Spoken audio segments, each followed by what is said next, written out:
आइए हम समझते हैं इस मामले में सरोज कुमार सिंह से कि देवघर जिले के जसीडीह बाजार स्थित रुइया धर्मशाला के भूखंड पर भूमाफियाओं की नज़र ली, तब इन्होंने कार्रवाई की और पुलिस को सूचना दी।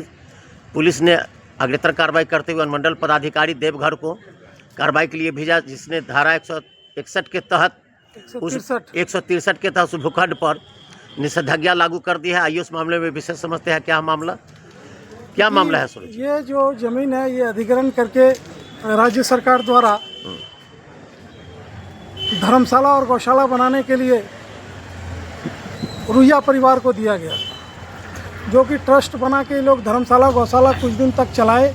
आज इस ज़मीन का 300-400 करोड़ रुपया जब दाम हो गया तो साजिशन ज़मीन माफिया और ट्रस्टी लोग इस ज़मीन को किसी बैंक से लोन लेके नीलाम कराने की प्रक्रिया करके इस ज़मीन को जो है बेचने का उपाय कर रहे हैं, जबकि ट्रस्ट की ज़मीन पर किसी भी प्रकार का ऋण नहीं दिया जा सकता। ऐसा उच्च न्यायालय कलकत्ता का आदेश है, झारखंड उच्च न्यायालय का PIL में आदेश है और माफिया लोग वहाँ JCB चलाने लगे और ज़मीन पर कब्जा करने का पुरजोर कोशिश करने लगे। सैकड़ों की संख्या में माफिया लोग आ गए थे। जनता ने जब हमको बताया कि इस तरह का मामला है तो हम इसका अगुवाई करके SP साहब को बोले, SP साहब SDPO साहब को भेजे और काम को बंद कराया गया। उसके उपरांत PIL का कॉपी मैंने अनुमंडल पदाधिकारी देवघर को दिया, जिस पर जो है धारा 163 के तहत निषेधाज्ञा लागू कर दिया गया। अब उस ज़मीन को कोई भी माफिया खरीद बिक्री नहीं कर सकते।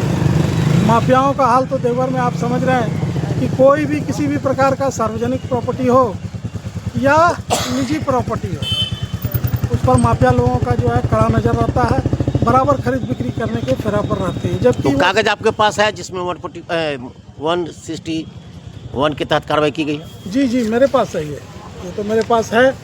ये SDO साहब देवघर का ये ऑर्डर है और धारा 163 लगा के जो है इस पर निषेधाज्ञा लगा दिया गया है।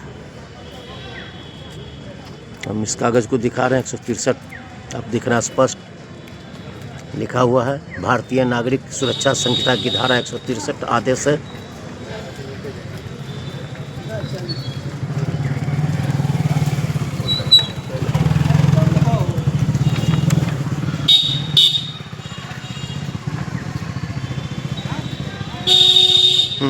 ठीक है, तो कार्रवाई जारी है, यही ना? ये कार्रवाई जारी है। ये धर्मशाला है, यहाँ शादी विवाह जग प्रयोजन अनेक धार्मिक कार्य होते हैं, मृत्यु भोज, लड़का लड़की का देखा सुनी वगैरह वगैरह बहुत तरह के काम होते हैं, जो कि जन उपयोगी है और जनता से जुड़ा हुआ चीज़ है ये, और धर्म से भी जुड़ा हुआ ये मामला है।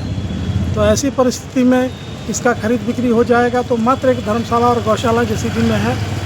इसका अस्तित्व समाप्त हो जाने के बाद यहाँ का जनता जो है अपना सार्वजनिक कार्य कहाँ करेगी, इसलिए मैंने इस पर पहल किया। और ऐसे भी ये सरकार जो है जगह ज़मीन किसी को घेरने नहीं देगी। माफिया लोग इस फेरा में बिल्कुल नहीं रहे कि भारतीय जनता पार्टी की सरकार है और मेरे मन में जो आएगा सो हम करेंगे। मतलब आपकी सरकार किसी भूमाफिया की नहीं चलने देगी? बिल्कुल गलत काम करेगा भूमाफिया तो ये नहीं चलने दिया जाएगा। चलिए, धन्यवाद।